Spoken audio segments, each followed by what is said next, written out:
नमस्ते। आप सभी का स्वागत है हमारे आज के इस कार्यक्रम में। हमारे साथ आज हैं पंकज सक्सेना जी। आप सभी से अनुरोध है कृपया हमारे चैनल को सब्सक्राइब करें, वीडियो को लाइक करें। पंकज सक्सेना जी हमारे साथ कई बार आ चुके हैं। इस समय बोध संस्था का संचालन करते हैं और अच्छी बात यह है कि इस समय जो बोध संस्था है वो शोध कर रही है Hindu models of temple management. तो Hindu models of temple management पे आपकी संस्था शोध कर रही है। तो हमने सोचा कि भाई अब इस समय अयोध्या मंदिर के टेम्पल मैनेजमेंट में जो हुई अव्यवस्था है उसके ऊपर विवाद चल रहा है, और उसके साथ साथ ये भी है जो इंटरेस्टेड पार्टीज हैं उन्होंने फिर पूरा का पूरा जो ये कि मूवमेंट चल रहा है कि साहब के हिंदू टेम्पल्स को फ्री किया जाए, उसके ऊपर ही प्रश्न चिन्ह लगा दिया है। तो मैं सीधे पंकज जी से यही प्रश्न पूछता हूँ कि साहब कि ये जो आपने देखी है व्यवस्था अयोध्या में, ये क्या हिंदू मंदिरों में एक सामान्य सी बात है? मैं इसलिए भी कह रहा हूँ कि मेरा भी कई मंदिरों से, विशेषकर उत्तर भारत में बहुत अधिक मंदिर जो है वो सरकार के नियंत्रण में नहीं है। मेरे विचार से 90-95% मंदिर जो है वो नहीं, सरकार के नियंत्रण से बाहर है, और सरकार का नियंत्रण यदि है भी तो वो बहुत नॉमिनल ऊपरी टाइप का है।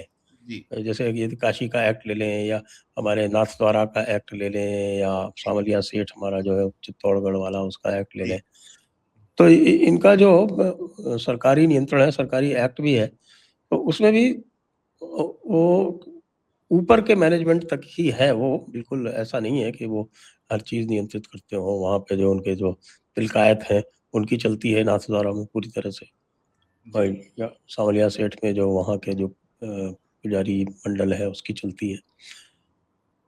तो कई स्थानों पर प्रयास किया गया, मेहंदीपुर बालाजी, वो सफल नहीं हुआ, हाई कोर्ट बीच में आ गया।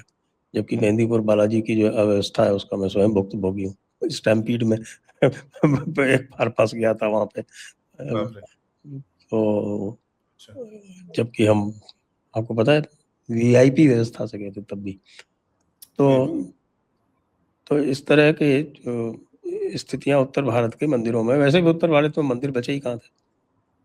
हाँ, अयोध्या का जो मंदिर है ऐसा तो नहीं है कि चढ़ावा पहले नहीं आता था। जब रामलला टेंट में थे तब भी आता था, जब हुँ, रामलला जंगले में थे तब भी आता था, जी। और कभी कोई किसी भी प्रकार की कोई शिकायत नहीं आई। तो ये आप इसको कैसे देखते हैं? जी, ये बहुत बड़ा विषय है और बहुत समय से हमारे बीच में है। पहले तो आपने जो कहा कि फ्री हिंदू टेम्पल्स का जो कैंपेन है, क्योंकि अगर सोशल मीडिया पे देखें तो ये जो आंदोलन है हमारे लिए बहुत महत्वपूर्ण है। मतलब सोशल मीडिया पे इसकी जो गूंज है वो अधिक है, बजाय कि अगर उत्तर भारत में देखें तो भूमि पर हम जाके देखें तो उसकी आवाज़ थोड़ी कम सुनाई पड़ती है। परंतु क्योंकि हम सब लोग, हमारा दिन भर का काम है, हम सोशल मीडिया पे रहते हैं, खाली ट्विटर, फेसबुक ही नहीं, दूसरे मीडियम्स पर भी रहते हैं। तो यहाँ फ्री हिंदू टेम्पल्स मूवमेंट बहुत स्ट्रांग है, परंतु उसमें एक कुछ कई सारे हमें नुएंसेस समझने पड़ेंगे, कुछ बातें समझनी पड़ेंगी, ये समझने के लिए कि क्यों ये अभी तक सफल नहीं हो पाया है। सफल होने का अर्थ है कि क्यों अभी तक हिंदू मंदिर जो कि सरकार के अधीन है वे स्वतंत्र क्यों नहीं हो पाए। तो पहली बात तो आपने ऑलरेडी संजय जी बता दी कि उत्तर भारत का एक बहुत बड़ा हिस्सा हिंदू पॉपुलेशन का इस कॉज से आइडेंटिफाई ही नहीं करता है। उसका कारण यह है कि मुख्यतः जो मंदिर हैं वो सरकार के अधीन नहीं है।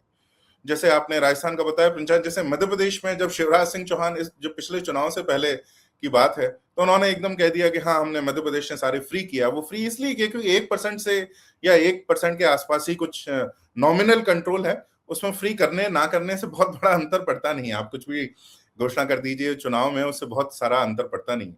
तो बात यह है कि उत्तर भारत के बहुत बड़े भूभाग में जो महाकाल का तो उस पे भी है सरकारी नियंत्रण थोड़ा सा।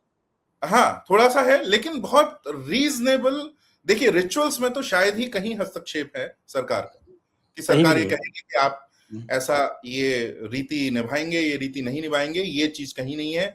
हाँ, जो राजस्व है, जो चढ़ावा आता है, उसके ऊपर कुछ कुछ बीच में हस्तक्षेप हो सकता है, लेकिन वो भी मुख्यतः बहुत सारे मंदिर जो हैं, जैसे मेरा जो जन्म स्थान है ग्वालियर, वहां कोई भी मंदिर, और ऐसे कई सारे मंदिर हैं जो बहुत बहुत अच्छे, लाखों लाखों महीने में उनका चढ़ावा आता है, जिस पर कोई सरकार का नियंत्रण नहीं है।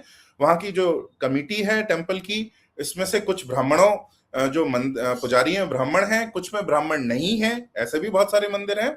दोनों पर ही सरकार का नियंत्रण नहीं। तो पहली बात, ये मूवमेंट को अगर सफल होना है, ये आंदोलन को अगर सफल होना है और पूरे देश के स्तर पर अगर कानून लाने हैं, तो सबसे पहले उत्तर भारतीयों में इसकी चेतना फैलाना और उनको ऑनबोर्ड कैसे लेना है, ये सोचना पड़ेगा इनके जो नेता हैं। तो पहले तो पॉलिसी की अगर बात करें तो पॉलिसी की देखिए 3 खंड है। हम जब भी चिल्लाते हैं कि ये नीति हमारे अनुरूप नहीं है, तो उसमें हम एक चीज भूल जाते हैं।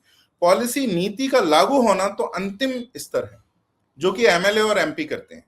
और अगर आप एमएलए एमपी नहीं है, लेजिस्लेचर के भाग नहीं है, तो आपका लागू करने पर आपका कोई ना जोर है और आपका हस्तक्षेप उसमें नहीं है।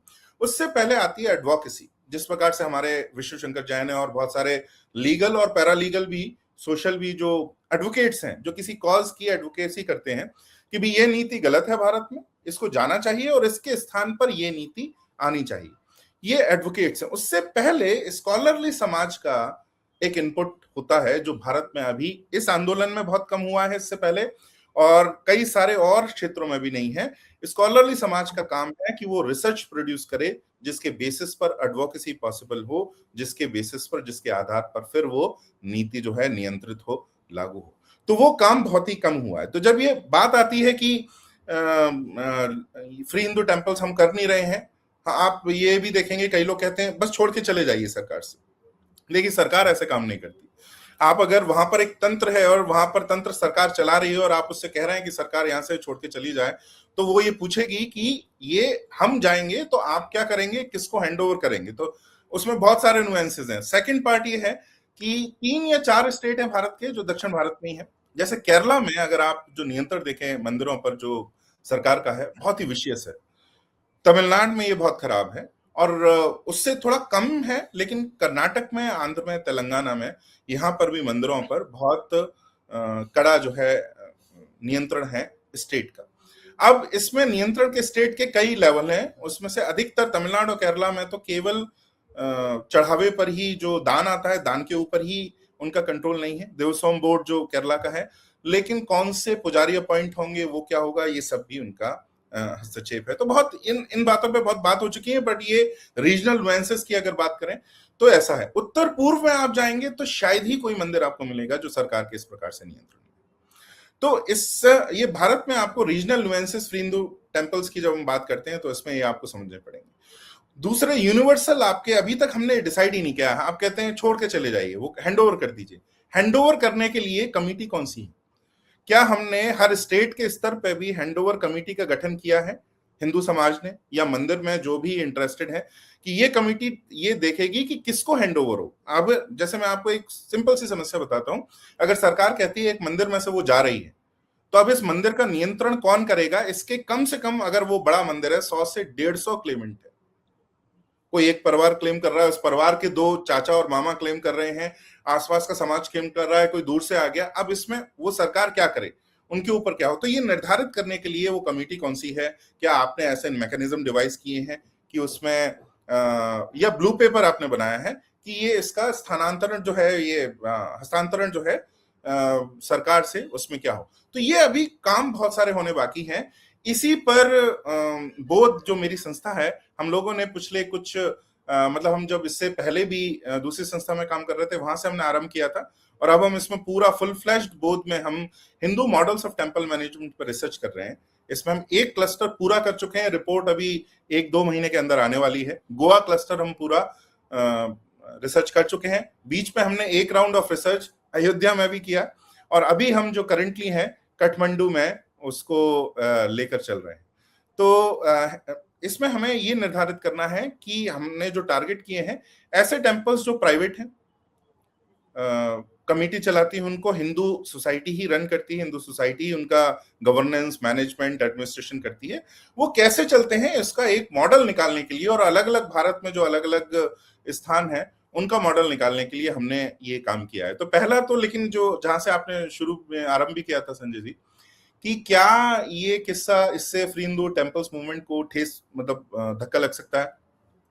बिल्कुल लग सकता है लेकिन लगना नहीं चाहिए मेरे अनुसार, क्योंकि लोग ये कह रहे हैं कि जो गलती है वो सरकार की है, क्योंकि शुरू में तो उन्होंने ही गठन किया और उन्होंने बहुत बड़ा रोल था इस मंदिर को जीर्णोद्धार करने में, पूरा जीर्णोद्धार नहीं, पूरा पुनर्निर्माण करने में, वो हम सब जानते ही हैं पूरी कथा। और उसके बाद ये कमेटी जब बनी, जब हैंडओवर किया गया, जब वो एक इंस्टीट्यूशन की तरह रन करने लगा, तो उनका ये दायित्व था, ये बात भी सही है। लेकिन उसके बाद हम अगर हम ये कहें कि केवल उन्हीं की गलती है तो ये भी गलत होगा, क्योंकि जब ये करप्शन हुआ तब एक प्राइवेट इंस्टीट्यूशन था।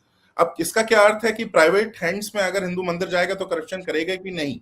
मेरा ये कहना है, जब भी दान करोड़ों में आने लगे किसी भी मंदिर में, किसी भी संस्था में, तो चाहे वो निजी मंदिर हो, चाहे वो सरकारी मंदिर हो, अगर आपके पास मैकेनिज्म पब्लिक अकाउंटेबिलिटी के नहीं है, ट्रांसपेरेंसी के नहीं है, एक properly run financial management system को आप उसमें इंप्लीमेंट नहीं करते, अपॉइंटमेंट्स को पब्लिक नहीं करते, उसका एक प्रॉपर प्रोसीजर फॉलो नहीं करते, तो निश्चित करप्शन होगा, चाहे वह सरकारी मंदिर हो, चाहे वह निजी मंदिर हो। दोनों ही स्थिति में करप्शन होगा ही होगा अगर आपने उसकी ओर ध्यान नहीं दिया।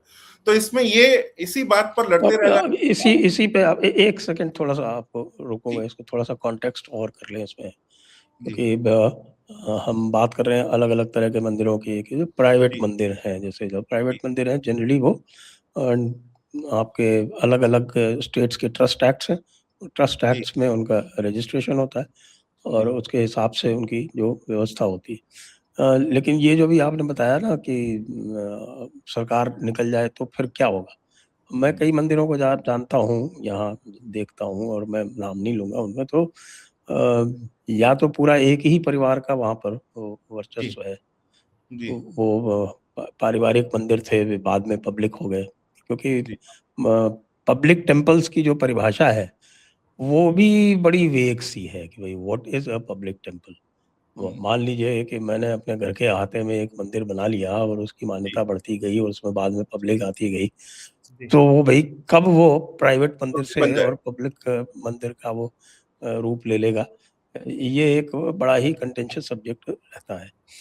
दूसरी बात ये है कि साहब की वो तो मैंने देखा है कुछ मंदिर, बड़े मंदिर, मान्यता प्राप्त मंदिर, और उसको वही जो आपने परिवारों वाली बात बताई, वो परिवारों की बारियां लगती हैं उसमें, एक हफ्ते एक परिवार, दूसरे हफ्ते दूसरा परिवार, तीसरे हफ्ते तीसरा परिवार, और फिर वो परिवार जो है वो उसका काम जो है वो खाली वो चढ़ावा जो है वो उतने दिन अपना पूजा अर्चना तो करेगा, सारा चढ़ावा वो अपने हाथ करेगा।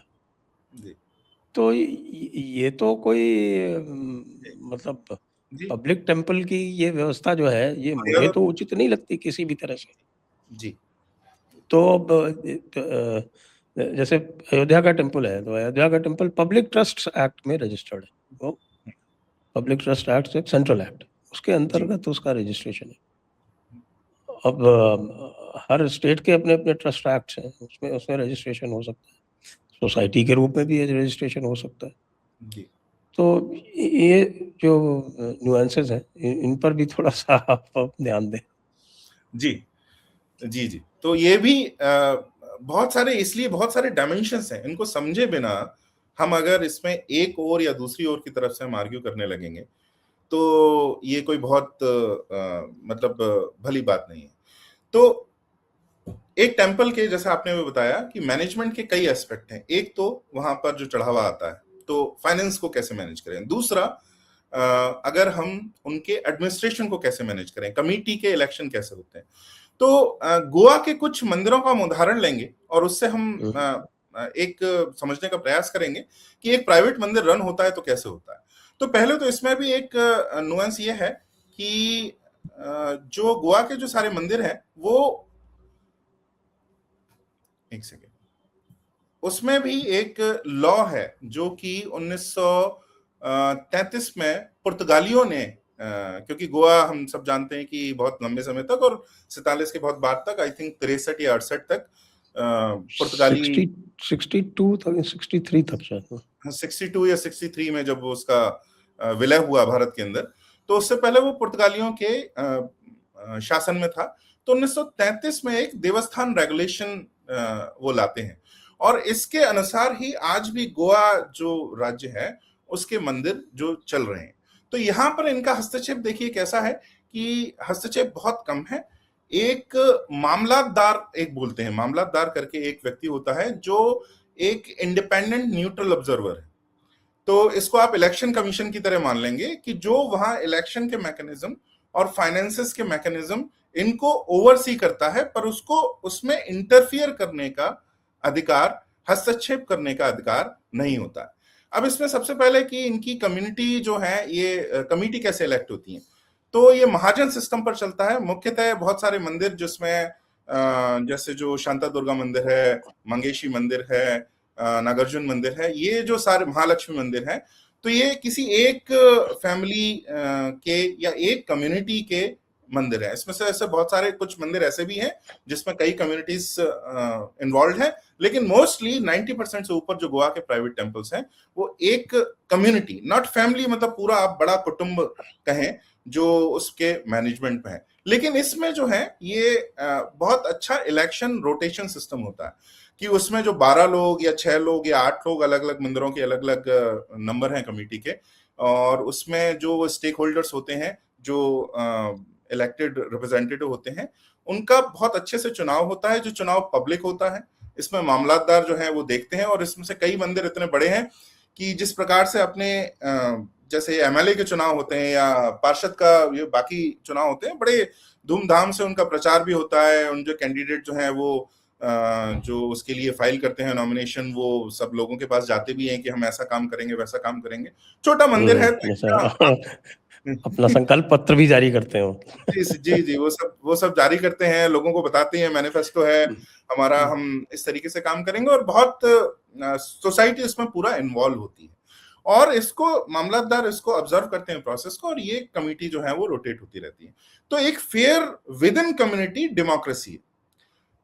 प्रीस्ट में कई जगह हेरिडिटरी सिस्टम है, और कई जगह जहां पर देखिए ऐसा होता है इसमें, अब गोवा एक अच्छा केस है, लोग इस पर अड़ जाते हैं। आपने डिबेट देखा होगा हम सबने कि हेरिडिटरी होना चाहिए या नहीं होना चाहिए सिस्टम। ये डिबेट ही निरर्थक है इस कारण से, क्योंकि जहां पर गोवा में ऐसा है कि जहां जहां हेरिडिटरी सिस्टम है, पुजारी का बेटा जो है वो पुजारी बन रहा है, उन्होंने उसको नहीं छेड़ा है, ऐसे ही चलते आए हैं।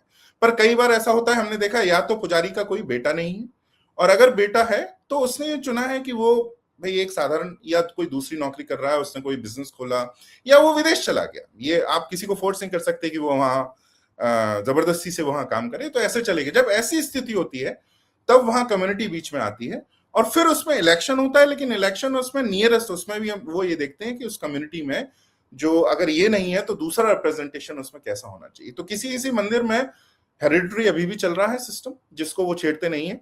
किसी मंदिर में जहां हेरिडिटरी सिस्टम खत्म हो गया है, वहां पर वो उसी कम्युनिटी या एक या दो कम्युनिटी में से इलेक्शन वो करा के, और उसमें वो उनको वो चूज करते हैं।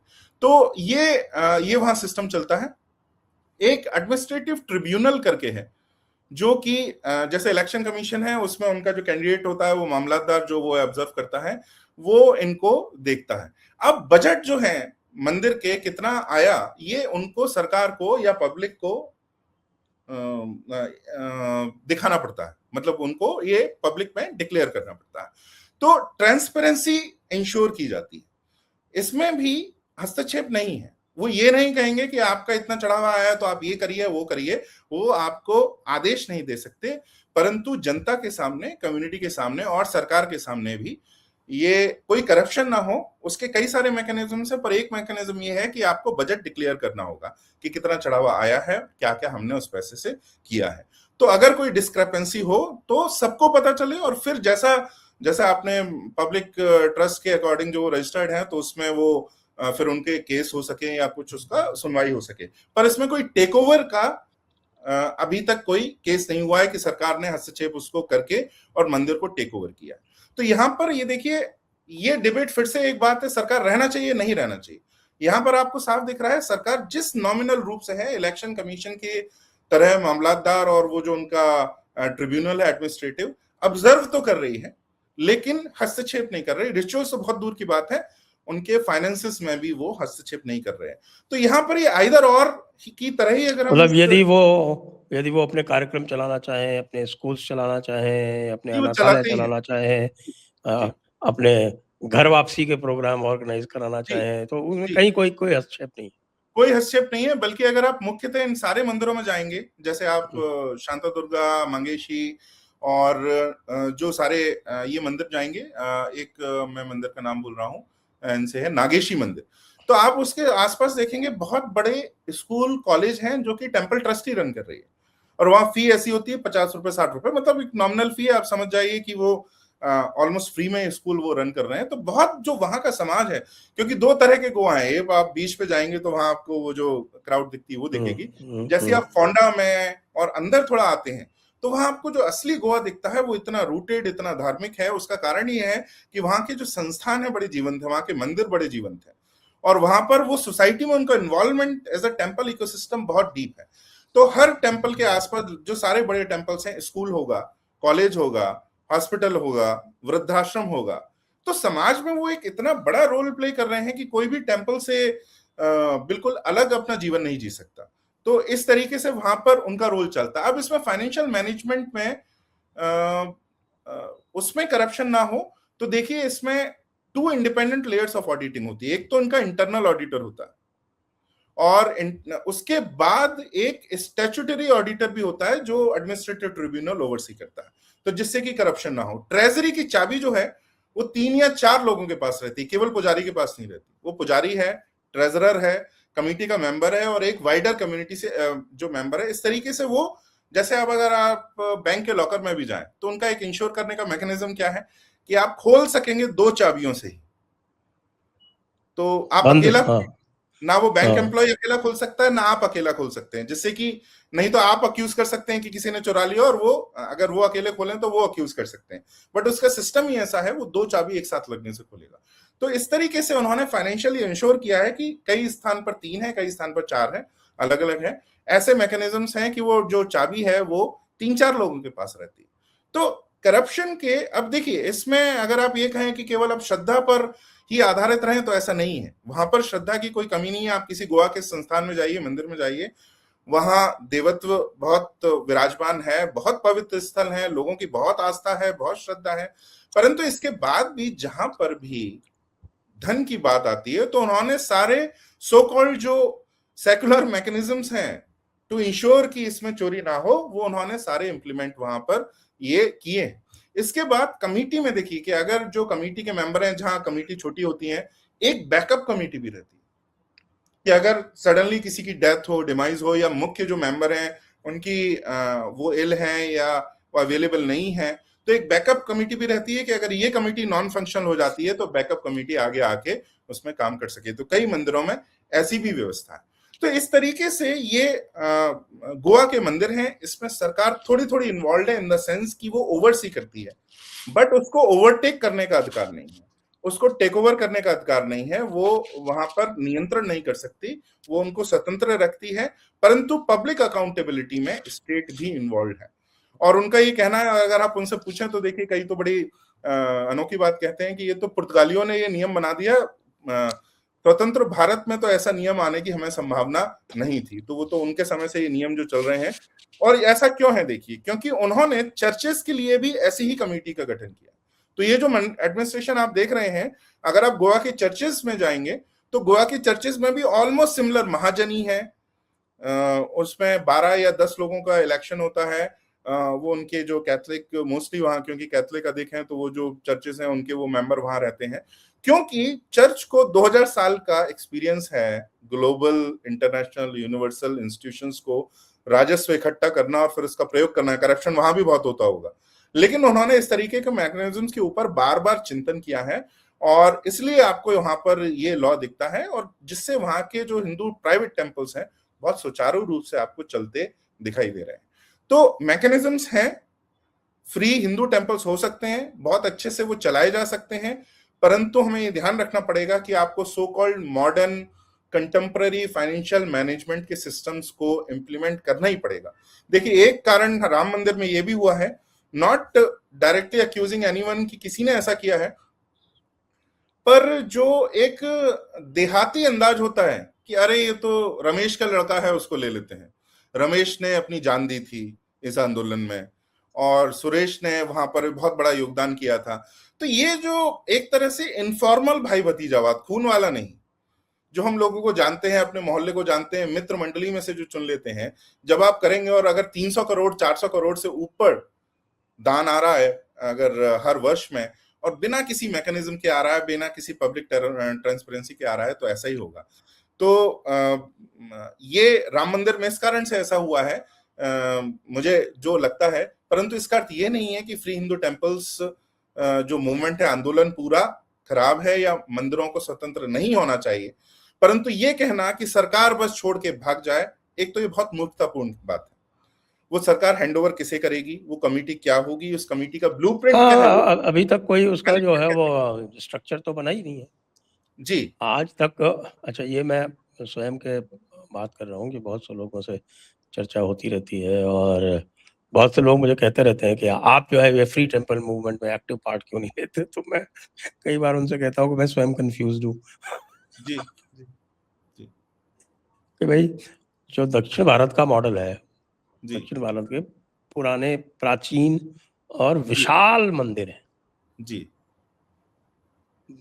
उत्तर भारत में तो उन्होंने मंदिर छोड़े ही नहीं थे, हाँ, सारे और ध्वस्त ही खंडर कर है दिए जो थे। है, वो फंक्शनल टेम्पल नहीं है, जो रूइंस है वो रूइंस है। जी तो वहाँ का जो मॉडल है वो एक्चुअली एक बड़ा अच्छा फंक्शनल मॉडल था, जिसको जानबूझ के आपके ब्रिटिश गवर्नमेंट ने कब्जा किया उसके ऊपर। और कब्जा करने का उसका उनका अल्टीरियर मोटिव था कि भाई ये जो है ये समाज में योगदान ना दे पाए ये मंदिर, जी जी क्योंकि उनका एजेंडा कन्वर्शन था। जी जी और आज भी वो HRNC के माध्यम से केरला और विशेषकर आपके केरला और इसमें तमिलनाडु तमिलनाडु में, हालांकि वहाँ भी आप देखिए कि हाई कोर्ट जो है वहाँ का बहुत एक्टिव है तमिलनाडु का, और वो HRC को रोज डंडे बजाता है, रोज जी डंडे बजाता है। आप TR रमेश जी जो है हमारे, उन्होंने तो बिल्कुल एक प्रकार से वो इतिहास पुरुष बन गए, जिस तरह से उन्होंने मंदिरों के वहाँ पर व्यवस्था को संरक्षित रखा है सरकार से, जी और उनकी भूमियों को संरक्षित रखा है। हम्म, तो उसके जो पैसे जो हैं वो सारे सेक्युलर काम में लगा देते हैं, हिंदुओं के काम में आते ही नहीं। जी जी आंध्र तेलंगाना में कम से कम थोड़ा सा मेरे ख्याल से डाइल्यूटेड है, क्योंकि तिरुपति जो है वो अपने अस्पताल भी चला लेता है, स्कूल भी चला लेता है, तो धार्मिक प्रतिष्ठान भी चला लेता है। जी तो इनके इनसे जो है वो अयोध्या, चूंकि आपने अयोध्या का थोड़ा सा अध्ययन तो किया है, जरा उसकी तुलना तो करें। जी। तो जो मैं आपको अभी बात बता रहा हूँ, हमारा जो पर्सनल मेरे जो कॉलीग हैं अक्षय झा, जो ग्राउंड पे गए और उन्होंने बहुत सारा शोध भी किया, तो अयोध्या में जो एक्सपीरियंस हुआ, बहुत प्रयास करने के बाद भी कोई मैकेनिज्म, कोई अभी तंत्र क्या है ये पता ही नहीं चल रहा था।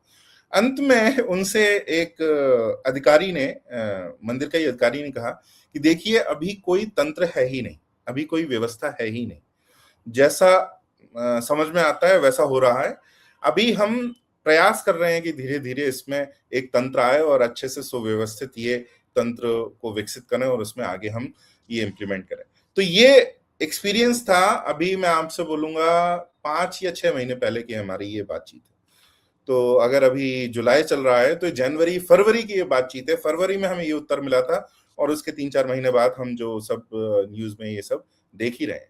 तो इसमें हम ये जो मैंने आपको कहा कि ब्लेम गेम के बजाय अगर हम ये सोचें कि ऐसा हुआ क्यों, क्योंकि एक खेमा अभी उनको तो बस जो घृणा है कि कोई भी विषय आए तो राजनीति में मोदी संघ भाजपा इनको जो है गाली देके, और कैसे तो भी इनको बाहर की, देखिए वो पूरी शंकराचार्य तो कभी गए ही नहीं क्योंकि यहाँ एक शूद्र ने इसका इनॉग्रेशन किया था, और ये सब अब ऐसी बातें वो करने लगते हैं। तो एक वो खेमा है, दूसरा ये कहने लगते हैं कि हाँ भी सरकार की कोई गलती ही नहीं है।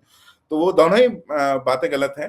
परंतु इसमें अगर आप धीरे धीरे जाएंगे कि ये विषय क्या है, तो जैसा आपने अभी हमें गोवा के मंदिरों का भी हमने जो बातचीत की, आपने अभी तमिलनाडु और केरला की बातचीत की, तो तमिलनाडु और केरला में एक और देखिए बातचीत, एक बात है, कर्नाटक के अगर आप मंदिर देखें, इन बाकी सारे जो 2-3 जो राज्य भी हैं और तमिलनाडु में भी देखें, तो सरकार 2-3 तरह से इन्वॉल्व है। एक है ASI के माध्यम से। तो कई बार जो बाहर के लोग हैं उनको क्या लगता है कि ASI नहीं होना चाहिए, परंतु मेरा ऐसा मानना है कि अगर आपने ASI को हटा दिया मॉन्यूमेंट से, पहले तो उसमें बहुत सारे बाधाएं हैं आपके संविधान में भी, क्योंकि ये हिस्टोरिकल, जो अगर कोई 1400 साल पुराना अगर एक स्ट्रक्चर है, वो भले ही वो धार्मिक हो या कुछ और हो, तो आप उसको ये नहीं कह सकते कि वो आपकी संपदा नहीं है और संपदा हेरिटेज एक्ट के अंदर वो नहीं आता है। तो पहले तो एएसआई को हटाना संभव नहीं है। दूसरा, अगर एएसआई को आप हटाते हैं तो मेरा ऐसा मानना है कि जो टेम्पल में थेफ्ट हो रहे हैं वो इससे भी अधिक बढ़ जाएंगे, क्योंकि एएसआई में कुछ लोग करप्ट हैं ऑफ कोर्स, लेकिन फिर भी बहुत सारे ऑफिसर्स में एक एक कोने में गया हूं मैं, 1600 मंदिरों से अधिक गया हूं। शायद ही मंदिर ऐसे होते हैं, जो थोड़ा सा भी बड़ा मंदिर है वो शायद ही ऐसे होते हैं जहां कोई एएसआई का व्यक्ति ना हो। और एएसआई ने एक बहुत सुंदर एक तरीका कोऑप्ट किया है सोसाइटी को। तो हम हम्पी में गए, हम्पी में एक डेस्टिनेशन पॉडकास्ट शूट करने के लिए गए थे। तो हम सुबह सुबह पहुंच गए 6 बजे, और जो टिकटेड मॉन्यूमेंट नहीं था, हम उसके पास में, हम अंदर नहीं घुसे, हम उसके बाहर ही जाके शूट किया। तो वहां पर प्रोहिबिटेड है, तो लेकिन हम सोच रहे थे कि हम बाहर से शूटिंग कर सकते हैं। तो हमने देखा कि वहां पर बेर बेचने वाली एक अम्मा आके बैठी, और वो आपको देखने से लगेगा ये तो बेर बेचने वाली अम्मा है। तो फिर उन्होंने 2 मिनट बाद हमको मना किया कि शूट मत करो। और जब हम शूट करते रहे तो एक्चुअली एएसआई ने वहां जो सारे वेंडर्स हैं और लोकल कम्युनिटी है, उनके संग कॉन्ट्रैक्ट करके उनको ये कार्यभार दे रखा है कि अगर कोई भी कुछ भी ऐसा करता है या मूर्ति को छूने के प्रयास करता है, शूट करने का प्रयास करता है, तो आप तुरंत जो है वो रिपोर्ट कीजिए। सबको, जो लोकल कंट्रोलर है उसका नंबर, हमारे पास 5 मिनट में कॉल आ गया, जो एएसआई का लोकल कंट्रोलर था कि ये ऐसा है, यहाँ अलाउड नहीं है। तो हमने जो उन्होंने कहा हमने वो किया। पर बात यह है कि एएसआई को हटना नहीं चाहिए। जो हस्तक्षेप खराब है वो खराब है जहां पर वो रिचुअल्स में इंटरफियर करते हैं और जो फाइनेंस है उसको कंट्रोल करते हैं। तो ये 2 चीजें हैं, ये केरला और तमिलनाडु, और इससे थोड़े से कम स्तर पे कर्नाटक और आंध्र और तेलंगाना में जो आपको देखने को मिलती हैं। तो ये जब चीजें आप इसमें जाएंगे तब जाके आपको समाधान मिलना चालू होंगे। सरकार का हस्तक्षेप कैसे, मैं तो ये मानता हूं कि सरकार को दान देना चाहिए। भारत में जो जो मंदिर तोड़ के मस्जिदें बनाई गई हैं, वो स्थान कोर्ट और स्टेट को मिलकर, मतलब लेजिस्लेचर, जुडिशरी और लेजिस्लेचर को मिलकर वो जगह खाली करानी चाहिए, वो ढांचे हटाने चाहिए, वो पूरी भूमि साफ करके मंदिर का पुनर्निर्माण भी सरकार को बहुत सहायता करनी चाहिए, जो कि राम मंदिर में उसने किया। ये करने के बाद राम एक मंदिर प्रॉपर सरकारी पैसा एक भी नहीं लगा। जी, राम हाँ, मंदिर पैसा में नहीं, मैं सरकारी, कह रहा हूं कि ये जो स्टेट के जो हर्डल्स क्रॉस करने हैं, सुप्रीम कोर्ट लेकिन को। अयोध्या जी पुरी को जीवंत करने का काम जरूर योगी सरकार ने किया। जी जी जी। तो पूरी वो अयोध्या जी जो है, जो आप आज जो अयोध्या जी देख रहे हैं, मैं तो हाँ बचपन में वहाँ पढ़ा हुआ जी हूँ, पिताजी जी, की पोस्टिंग थी फैजाबाद में। कुछ भी नहीं था। हाँ, तो कुछ भी नहीं था, बिल्कुल जैसे एक आप गांव। जाते हैं वहाँ पे दुकानें लगी हुई हैं और चबूतरा है, उसके ऊपर जी रामचरितमानस का अखंड पाठ चल रहा, जी ये हुआ करता था वो। जी लेकिन चढ़ावा तो तब भी चढ़ता था, लोग तो और बल्कि आज से ज्यादा दान दिया करते थे कि मंदिर बनाएंगे यहाँ पर। वो दूसरी बिल्कुल तरह का एक वो आप देखिए बिल्कुल। कि हाँ भावना हाँ, थी। फरवर था जी, पैशन था हम्म। जी। तो लेकिन मैं तो कह रहा हूं कि ये जो भूमि खाली कराना, वो स्ट्रक्चर हटाना, और फिर उसके ऊपर नए मंदिर को स्थापित करने में सहायता करना, यहां तक सरकार को तो सहायता करनी ही पड़ेगी। वरना आप क्या समझते हैं, केवल जो समाज है वो ये सारे के बिल्कुल सारे बिल्कुल, अब ये अब उनको सड़कें और एयरपोर्ट और रेलवे स्टेशन, ये तो ये मंदिर थोड़ी बना सकता हाँ, तो ये तो सरकार को सहायता करनी ही पड़ेगी। इसके बाद लीगल सारी हर्डल क्रॉस, ये जो पहला रोल है उसको उनको हटाना। दूसरी बात कि पब्लिक ट्रांसपेरेंसी इंश्योर करने के लिए ऑफिसर्स होना, जो कि इंश्योर करें कि कमेटी के अंदर जो हो रहा है वो पब्लिकली सबके लिए वो अकाउंटेबल है, पर हस्तक्षेप का अधिकार नहीं होना चाहिए। रीतियों में तो देखिए बिल्कुल ये तो सभी मानेंगे कि जो रिचुअल चल रहे हैं उसमें किसी का हस्तक्षेप नहीं होना चाहिए। हाँ, उसके बाद एक और बात है कि आपने एक बहुत अच्छी बात कही थी कि किसको पब्लिक किसको प्राइवेट टेंपल मानेंगे। शास्त्र कुछ ये बात कहते हैं कि जो पंचायतन, जैसे जो राम मंदिर है, राम मंदिर बहुत स्पष्ट रूप से पब्लिक टेंपल है। हाँ, लेकिन अब जैसे एकलिंग जी का जो मंदिर है, एक समय में वो एक परिवार के ही मंदिर की तरह ही विकसित हुआ है। होगा या हाँ, बीच में आया हमारे होगा। गोविंद देव जी मंदिर है, जी, लेकिन अब तो राजा वो का है वो इतने भी। बड़े मंदिर हैं कि आप नहीं कह सकते कि वो पब्लिक टेम्पल्स नहीं है। उसमें जो श्रद्धा है, आस्था है, उसमें जो दान है, वो पूरा समाज और समाज का हर तबका उसमें जो है वो इन्वॉल्व है।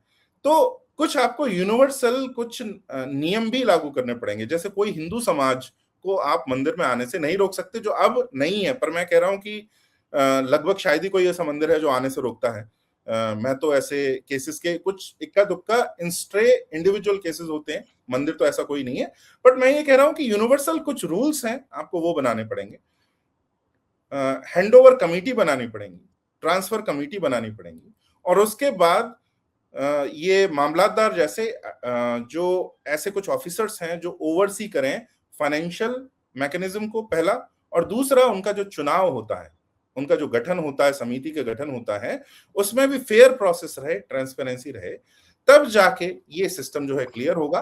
तो मंदिरों को मुक्त तो होना ही चाहिए, परंतु सरकार पूरी तरह इससे बाहर हो जाए, ये बात सही नहीं है। सरकार को उसमें सहायता करनी चाहिए, परंतु हाँ, हस्तक्षेप करे बिना उनको सहायता करनी चाहिए। ये है, और ऐसा हो सकता है। गोवा के मंदिर हैं, ऐसा हो रहा है। काठमांडू में अभी हमारा जो नेक्स्ट लेग है वो काठमांडू में चल रहा है, जो जी। टेम्पल्स को रिसर्च कर रहे हैं। तो उसमें बहुत सारी समस्याएं भी संजय जी सामने आई कि काठमांडू में क्या है कि मुख्यतः मंदिर, एक दो मंदिर हैं जो पूरी तरह आप कह सकते हैं कि एक ही कम्युनिटी के हैं, कि सिंगल जाति उसको सब कुछ देखती है, पर वो छोटे मंदिर है। जो बाकी सारे जो मंदिर हैं उसमें कम से कम 15 से 20 गुथी सिस्टम चलता है, जिसको गोष्ठी से गुथी आया है। तो एक कम्युनिटी है, एक कुटुंब है, कुटुंब का एक जाति या कुटुंब है, उनकी एक कमेटी बनती है।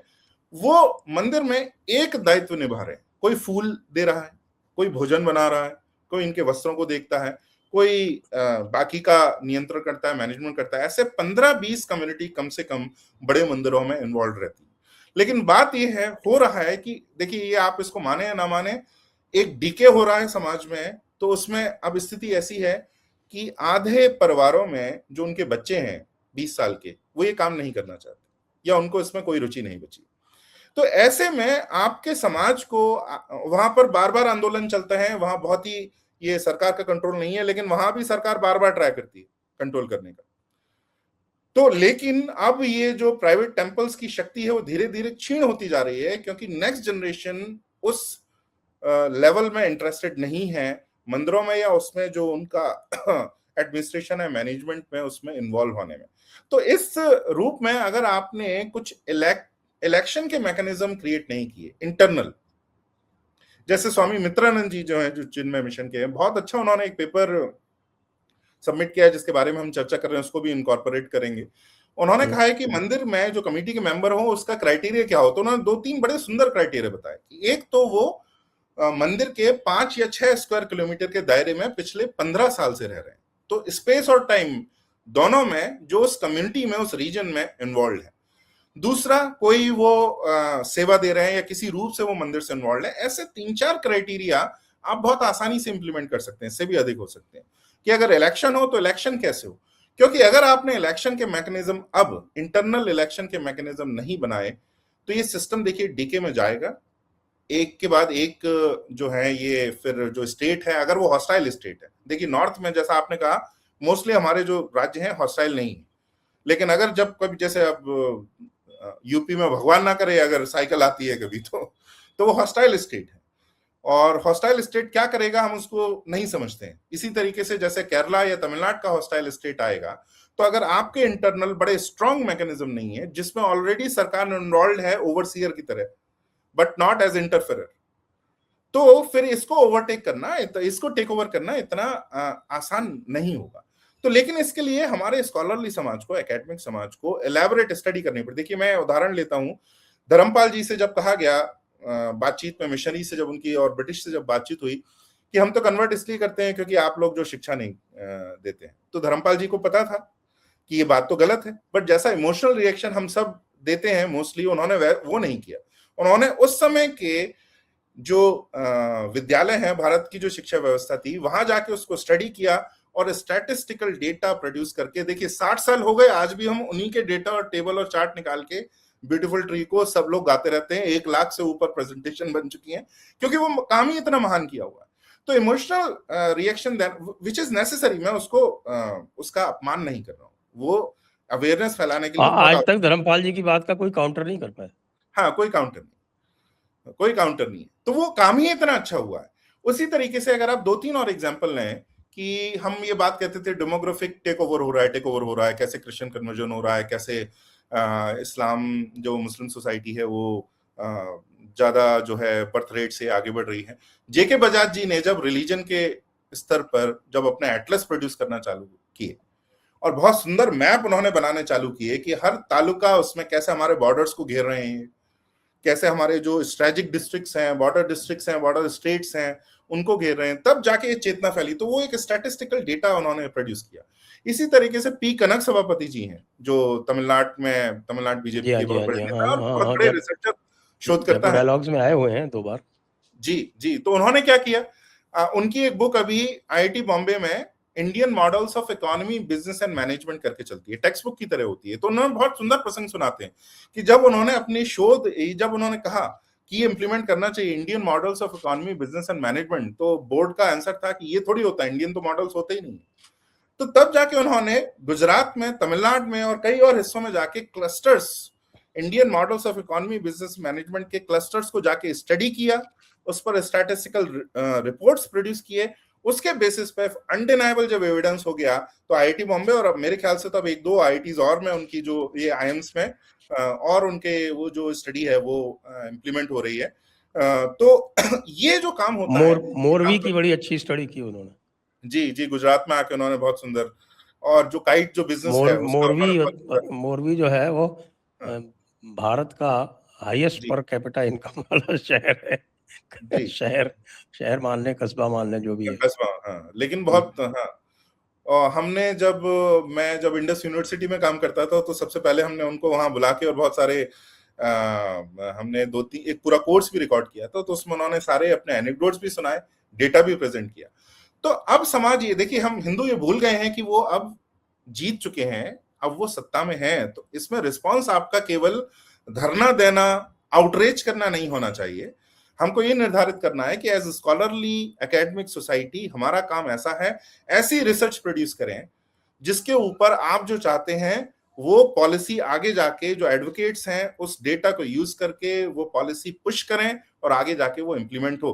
क्योंकि देखिए, नेताओं के पास टाइम नहीं होता, जनरली उनके पास 7 से 10 दिन की विंडो होती है जब उनके मन में आता है कि अब ये नई नीति लानी है, पुरानी हटानी है, और वे डिमांड करते हैं कि भैया बताइए अब ये नहीं है तो करना क्या है। उस समय अगर आपके पास ब्लूप्रिंट्स नहीं हुए, यू मिस दैट विंडो, और वो पता नहीं वो अगली फिर आपके पास कब आती है। जैसे मैं बताऊं, इस्लामिक सोसाइटी जो है, अब आप सोचिए, अपसर्ड लगेगा, शेख चिल्ली के सपने लगेंगे, लेकिन शरिया के अकॉर्डिंग इंडिया कैसे चलाना चाहिए, उनके पास एलैबोरेट ब्लूप्रिंट्स हैं जो बार बार वो क्रिएट करते रहते हैं कि 100 साल बाद जब हम मेजॉरिटी में आएंगे तो हम भारत में क्या करेंगे, ये अभी से उनके पास है। अब भले ही वो आप शेख चिल्ली की बात है, लेकिन मैं कह रहा हूं बैटल प्रिपेयर्डनेस क्या होती है, हमें उनसे बहुत अच्छे से सीखना चाहिए कि उनके वो थ्योरेटिकल अधिक है, पर मैं कह रहा हूं हम तो सत्य से डील कर रहे हैं ना। हमारे पास तो ऑलरेडी डेटा है, ऐसे मंदिर हैं जो बहुत अच्छे रूप से सुचारू चल रहे हैं, जो हिंदू कम्युनिटी चला रही है। हम उसके ऊपर डेटा प्रोड्यूस जब तक नहीं करेंगे बहुत अच्छे से, स्टैटिस्टिकल रिपोर्ट्स, और इसको आइटरेट नहीं करेंगे, खाली गोवा या काठमांडू या अयोध्या में ही प्राइवेट मंदिर नहीं है, जैसा हमारा बातचीत जहां आरंभ की, पूरा उत्तर भारत में अधिकतर मंदिर जो है प्राइवेटली रन है। आप उसके, और दक्षिण भारत में भी आज कुछ बहुत अच्छे मॉडल्स हैं। बिरला मंदिर चेन देख लीजिए आप जरा। जी, बहुत सुंदर, बहुत सुचारू रूप से है। बैप्स है, बिरला मंदिर की जो चेन है, इस्कॉन है, रामकृष्ण मिशन के मंदिर हैं। जी। तो ये तो बड़े हैं। मैं तो कह रहा हूं, अगर मैंने ग्वालियर में, संजय जी, ऐसे मंदिर देखे, ग्वालियर के बाहर वाले लोगों ने नाम भी नहीं सुना, लेकिन वो बहुत प्रसिद्ध है और इतने बड़े हैं, चढ़ावा भी बहुत आता है और बहुत सुचारू रूप से चल रहा है, बहुत अच्छा उनका मैनेजमेंट चल रहा है। तो ऐसे भारत में बहुत सारे मॉडल्स हैं। अब हम 1 या 2 अभी हमने स्टडी अभी की है, इसके बाद हम धीरे धीरे करेंगे।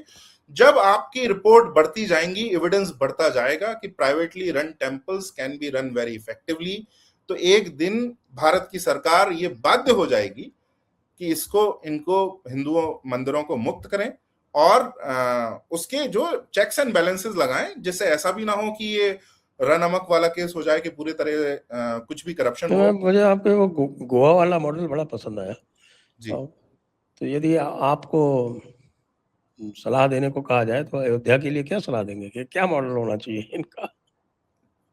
जी, मैं तो यही कहूंगा, गोवा मॉडल अभी तक हमने जितने स्टडी की है उनमें गोवा मॉडल सबसे अच्छा है। जिस तरीके से वो चाबियों को जो मेंटेन करते हैं, इंटरनल एक्सटर्नल ऑडिट होती है, एक इंडिपेंडेंट ऑब्जर्वर, कौन किसका चयन हो रहा है कमेटी में, कौन कौन वहां के सेवक हैं मंदिर की कमेटी में, उसके लिए भी इंडिपेंडेंट ऑब्जर्वेशन है सरकार का भी, और उसमें कई स्थान पर ऐसा है बाकी कम्युनिटीज के भी ओवरसीयर्स हैं। तो ये ट्रांसपेरेंसी, अब देखिए ट्रांसपेरेंसी कैसे मेंटेन करते हैं, इसके कई स्टैंडर्ड मैकेनिज्म्स हैं, उनको आप बहुत अच्छे से इंप्लीमेंट कर सकते हैं। तो गोवा मॉडल बिल्कुल अपनाया जा सकता है। हम थोड़ा और सालों लेके कुछ और मॉडल्स भी हम स्टडी कर रहे हैं, क्योंकि ये जब ब्लूप्रिंट आए तो वो इतना फुल प्रूफ हो कि इसमें सारे रीजनल नुएंसेस कवर हो, टाइम और प्लेस के जो एक सीईओ की नियुक्ति की बात चल रही है अयोध्या में। जी जी, सीईओ की नियुक्ति की चल रही है, उसके बारे में क्या सोचते हैं? देखिए अब जो हुआ है, जो पैनिक भी है लोगों में, तो वो तो यही दशा होनी थी कि ऐसे ही नियुक्ति होगी। पर मेरा कहना है केवल उस मॉडल के बजाय जो हमने टेम्पल के ऑलरेडी रन मॉडल्स, देखिए वंस अगेन ये हो इसलिए रहा है, आधा समाज तो अवेयर ही नहीं है कि ऐसे अच्छे मॉडल्स हिंदू समाज के अंदर एग्जिस्ट करते हैं जिनको हम इंप्लीमेंट कर सकते हैं, मंदिरों के ही मॉडल। तो वो क्या करते हैं, नहीं इसको कॉर्पोरेट की तरह रन करना पड़ेगा। अब ये बात हो सकता है, हाँ it might be better than what has happened, हो सकता है इससे वो बेहतर हो, लेकिन बात ये है कि वो बहुत लॉन्ग रन का सोल्यूशन नहीं होगा। जिस तरीके से जो चेतना है मंदिर की, दिवालय की जो चेतना है, उसमें आप जो मंदिरों के सिस्टम है वही इंप्लीमेंट करेंगे तो अच्छा रहेगा। पर फाइनेंशियल ट्रांसपेरेंसी जैसी किसी भी एनजीओ में होनी चाहिए, वैसे ये मंदिर के अंदर भी फाइनेंशियल ट्रांसपेरेंसी तो, अकाउंटेबिलिटी तो आप उसको अवॉइड नहीं कर सकते। देखिए हम भी संस्था चलाते हैं, भले कितना भी छोटा हो, और आप जब दान का पैसा लेते हैं तो आप पूरी पब्लिक को अकाउंटेबल हैं। The moment you take donation you are accountable. आप ये मेरा पैसा मैं जानूं, ये आप तब कह सकते हैं जब आप प्योर बिजनेस रन कर रहे हैं और उसमें आप प्रॉफिट्स रन कर रहे हैं। लेकिन अगर आप ये कह रहे हैं कि आपको दान चाहिए समाज से और दान मिल रहा है, या नहीं भी चाहिए तो भी दान मिल रहा है, तो वो पब्लिक अकाउंटेबिलिटी का मैटर ही हो जाता है, कम से कम फाइनेंस में और जो मेंबर्स हैं उनके इलेक्शन में। तो इसमें आप इससे बच नहीं सकते। लेकिन पूरी तरह कॉर्पोरेट के मैकेनिज्म्स को इंप्लीमेंट करने के बजाय मुझे लगता है कि हिंदू टेम्पल्स में ऑलरेडी एग्जिस्टिंग मॉडल्स हैं जिसको आप इंप्लीमेंट करेंगे तो बहुत अच्छा जो आपको रिजल्ट देखने को मिलेगा। जी, तो आपका बहुत बहुत धन्यवाद पंकज जी। ये विषय बहुत गंभीर है और निश्चित रूप से इस पर आगे भी बातचीत होती रहेगी। आज इसको यहीं पर विराम देते हैं। सभी दर्शकों को बहुत बहुत धन्यवाद, पंकज जी को भी बहुत बहुत धन्यवाद। जय हिंद, जय भारत, वंदे मातरम।